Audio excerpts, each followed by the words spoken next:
Hello friends, welcome to my YouTube channel Target with Moosi. जैसे कि आपकी पैट की परीक्षा प्रस्तावित है और ये परीक्षा आपकी 100 मार्क्स की परीक्षा होगी, जिसमें आपका 25 मार्क्स का जीके जीएस का पोर्शन आएगा। और हमारे चैनल टारगेट विद मूसी पर जो है लगातार जीके जीएस की सीरीज़ चल रही है, इस जिसमें हमने इससे पहले साइंस, हिस्ट्री, ज्योग्राफी, इकोनॉमिक्स से रिलेटेड बहुत महत्वपूर्ण क्वेश्चंस करे। और ये वो क्वेश्चन थे जो प्रीवियस ईयर में हमारे आए हुए हैं। ठीक है। और आज का जो हमारा टॉपिक है वो है श्वसन तंत्र। तो आज हम श्वसन तंत्र के बारे में समझते हैं। श्वसन तंत्र तो ये क्या है? तो ये एक रासायनिक प्रक्रिया होती है, श्वसन तंत्र, रेस्पिरेटरी सिस्टम।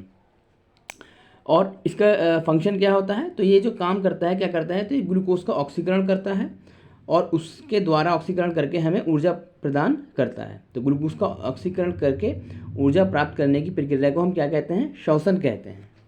ठीक है, चलिए देखते हैं अब इन्हेलेशन और एक्सहेलेशन। तो इन्हेलेशन मतलब कि जो हम ग्रहण करते हैं, और एक्सहेलेशन जो हम त्यागते हैं। ठीक है। तो नाइट्रोजन जो है हम 78% जो है वो ग्रहण करते हैं और 78% ही हम उसको एक्सहेल कर देते हैं। ऑक्सीजन जो है हम वो 21% इनहेल करते हैं और ये 16% जो है वो हम 16.4% एक्सहेल करते हैं। अप्रॉक्सीमेटली 17% आप इसको मानिएगा। ठीक है। CO2 यानी कार्बन डाइऑक्साइड, तो कार्बन डाइऑक्साइड जो है वो 0.03 हम इनहेल करते हैं, ग्रहण करते हैं, और 4.4 एक्सहेल करते हैं।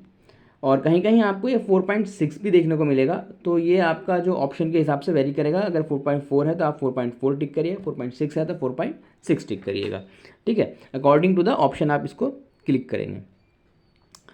तो इनमें से क्वेश्चन आपके ज़रूर बनता है, इनहेलेशन और एक्सहेलेशन। ठीक है। अब हम बात करते हैं श्वसन अंग के बारे में। तो मनुष्य का जो प्रमुख श्वसन अंग होता है वो क्या होता है? फेफड़ा यानी लंग्स। अब इसके कौन कौन से, इसके अंतर्गत क्या क्या चीज़ें आती हैं, अब हम वो देखते हैं। नासादार यानी कि नॉस्ट्रिल, जो हमारी नाक के छिद्र होते हैं उसको क्या कहते हैं? नासादार। नासक ग्रसनी, नेसोफेरिक्स, तो ये जो होता है, ये जो हड्डी होती है नाक के ऊपर की, जो उभरी हुई हड्डी होती है, हम उसको नासक ग्रसनी कहते हैं। कंठ यानी कि इसको कहते हैं हम लैरिक्स, और जो कंठ होता है हम इसको साउंड बॉक्स भी बोलते हैं। ये आपने देखा होगा, जो हमारा जो गला होता है उस पर थोड़ा सा एक मतलब उभरा हुआ सा होता है कुछ, तो वो जो उभरा हुआ सा होता है हम उसको क्या बोलते हैं? कंठ बोलते हैं। फिर आता है आपका वायुनली। वायुनली यानी कि विंड पाइप, इसको हम ट्रैकिया भी बोलते हैं। श्वसनी, ब्रोंकी, फेफड़ा, लंग्स, और फिर डायाफ्राम। ठीक है, अब हम इनके बारे में थोड़ा सा समझते हैं डिटेल में। कंठ, कंठ में वायु के टक्कर होने पर ध्वनि का निर्माण होता है, इसलिए इसे हम क्या कहते हैं? Sound box. तो ये एक इंपॉर्टेंट क्वेश्चन बनता है यहाँ से, हमारा साउंड बॉक्स क्या कहलाता है? तो साउंड बॉक्स जो है हम कंठ को बोलते हैं। ठीक, वायुनली, विंड पाइप, ट्रैकिया, तो यह लगभग 17 सेंटीमीटर लंबी संरचना है जो वायु को फेफड़े में पहुंचाने का कार्य करती है। देखिए इस तरह से आप समझिएगा।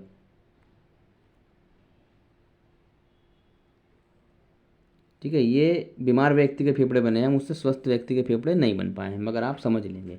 ठीक है, तो फेफड़े जो होते हैं हमारे कितने होते हैं? स्वस्थ मनुष्य में 2 होते हैं। अच्छा हाँ, इसकी बात कर लेते हैं हम कि जो वायुनली जो होती है ये 17 सेंटीमीटर, तो इसकी लंबाई कितनी होती है? 17 सेंटीमीटर होती है। और यहाँ से जो है हमारा वो एक ट्रैकिया जुड़ा होता है यहाँ से, समझे। और यहाँ पर एक गुच्छनुमा संरचना होती है जिसमें वायु भरी होती है, हम इसको वायु कोष्ठनी, एल्वेओली बोलते हैं। ठीक है, तो फेफड़े कितने होते हैं? फेफड़े होते हैं हमारे एक और एक, 2 फेफड़े होते हैं, और ये 5 खंडों में बटे होते हैं। 1 2 3 4 5, 5 खंडों में मिलकर बना होता है फेफड़ा। और इसमें 300 मिलियन वायु कोष्ठ, ये जो बताया ना, ये जो आपका ब्रोंकाई है, ब्रोंकाई से जो ये गुच्छनुमा संरचना है। ठीक है, तो इस संरचना में जो है 300 मिलियन वायु कोष्ठ होते हैं, और इनके अंदर वायु इन्हीं वायु कोष्ठ के अंदर भरी होती है। ठीक है।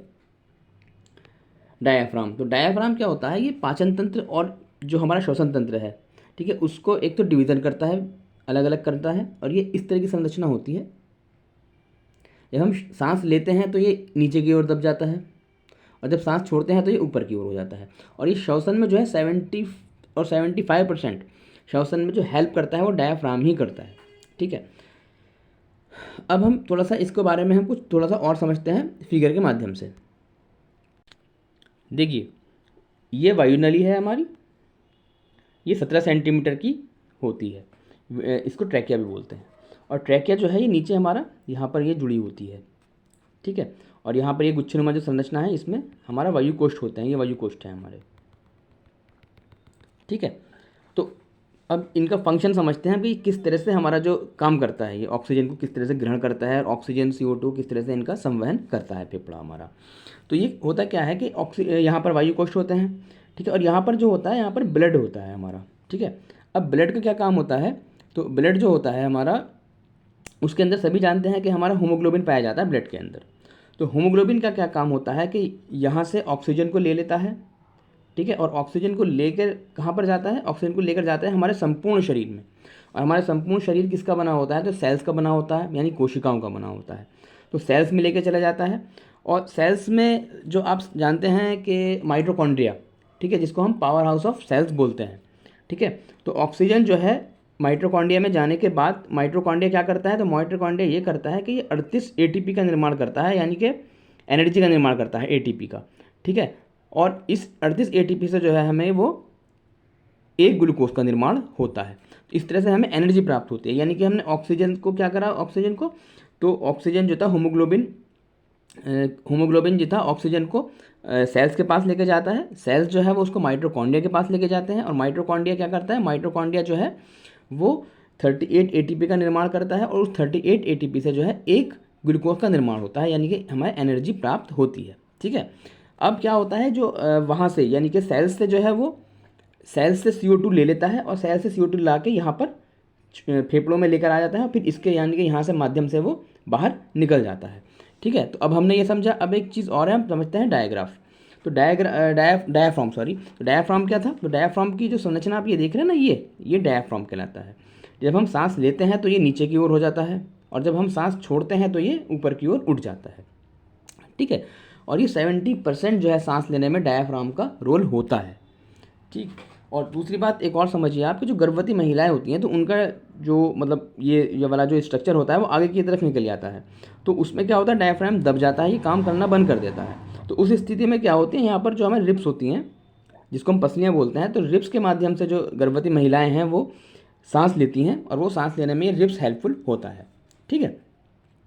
बाकी आपने देखा होगा एक्सीडेंट में जो है कभी कभार मतलब कोई चोट वगैरह नहीं दिखती नहीं है, मगर उस पर्सन की व्यक्ति की मौत हो जाती है, तो वो क्यों होती है वो भी समझिए। तो उसका ये अनुमान लगाया जाता है कि उस केस में जो डायाफ्राम है ये इंजर्ड हो गया है और इसने काम करना बंद कर दिया, और जब जाहिर सी बात है ये काम करना बंद कर देगा तो श्वसन नहीं होगा, श्वसन नहीं होगा तो व्यक्ति की मृत्यु होनी निश्चित है, ठीक है।